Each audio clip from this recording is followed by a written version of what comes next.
আসসালামু আলাইকুম রহমতুল্লাহি ওয়া বারাকাতুহু। সূরা ইখলাসের ফজিলত। যে ব্যক্তি ওযুর পরে 200 বার সূরা ইখলাস পড়বে, আল্লাহ তাআলা তাকে 9টি ফজিলত দান করবে। গজবের 300 দরজা বন্ধ করে দিবেন ও রহমতের 300 দরজা খুলে দিবেন। রিজিকের 300 দরজা খুলে দিবেন। আল্লাহ নিজের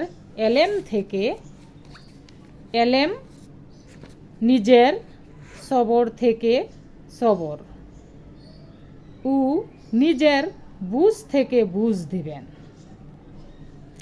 66 বার কোরআন খতমের সওয়াব দান করবেন।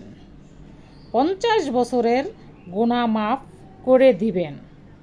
জান্নাতের মধ্যে 20টি মহল দিবেন। 70,000 দরজা তার জন্য খুলে দিবেন। 2000 বছরের নফল নামাজের সওয়াব দিবেন। মৃত্যুর পর তার জানাজায় 2000 ফেরেশতা শরীক হবেন।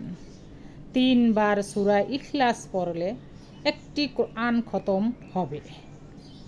পাঠকারীকে অবশ্যই জান্নাত নসিব করবে।